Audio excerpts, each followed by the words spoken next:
నా పేరు పాకాల శ్రీహరిరావు. నేను తెలంగాణ రైతు రక్షణ సమితి రాష్ట్ర అధ్యక్షుడిని.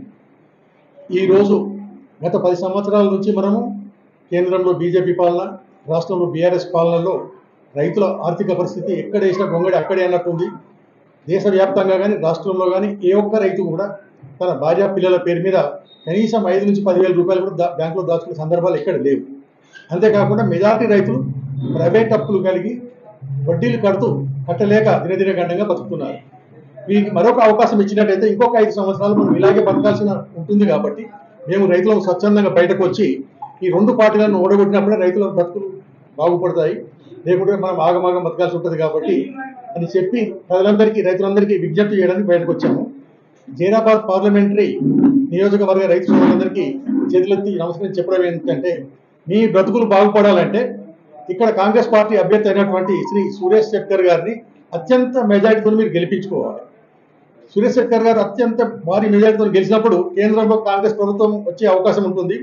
కేంద్రంలో కాంగ్రెస్ ప్రభుత్వం వచ్చిందంటే మన బ్రతుకు గ్యారంటీగా మంచిగా భవిష్యత్తు చాలా బాగుంటుంది.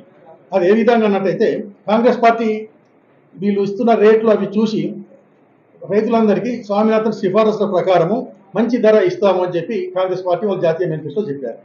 అది ఏ విధంగా అంటే, స్వామినాథన్ సిఫారసు ప్రకారం మోడీ కూడా ఇస్తున్నట్టు కానీ రైతులను మోసం చేసి తప్పుడు మాటలు చెప్తూ స్వామినాథన్ సిఫారసులో సగం కూడా ఇస్తున్నాడు కొన్ని పంటలకు.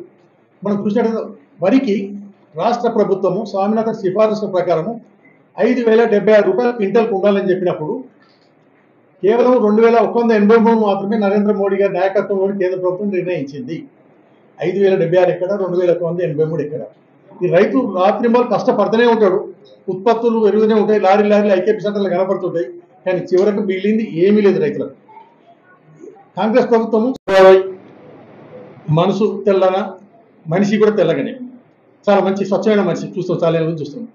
తెలంగాణ కొరకు నిరంతరం పార్టీలో ఉండే అధినాయకత్వాన్ని ఒప్పించి తెలంగాణ సాధించిన యోధుడు. ఇలాంటి వారు పార్లమెంట్లో ఉంటే మన ప్రాంతానికి ఎంతో అభివృద్ధి చేస్తుంటాడు. ఈయన చేసిన అభివృద్ధి పనులు కూడా ఇక్కడ చాలా ఉన్నాయి, ఈ నియోజకవర్గానికైనా ఏమి కానీ. కాబట్టి ఏమాత్రం వెనుక ముందు కాకుండా రైతులు ఎవరినో ఎన్నుకొని మన భవిష్యత్తు నాశనం చేసుకోవద్దు. మన భవిష్యత్తు, మన పిల్లల భవిష్యత్తు కూడా బాగుండాలంటే కాంగ్రెస్ పార్టీ అభ్యర్థి అయినటువంటి శ్రీ సురేష్ శెట్కర్ గారిని అత్యంత మెజార్టీతో గెలిపించాలని రైతు నాయకుల్లాగా రైతులందరికీ విజ్ఞప్తి చేస్తాం. మీ బతుకులు మీరు చెడగొట్టుకోవద్దు. ఇది వచ్చిన అవకాశం కాంగ్రెస్ పార్టీ గెలిపించుకోవాలని విజ్ఞప్తి చేస్తున్నాం.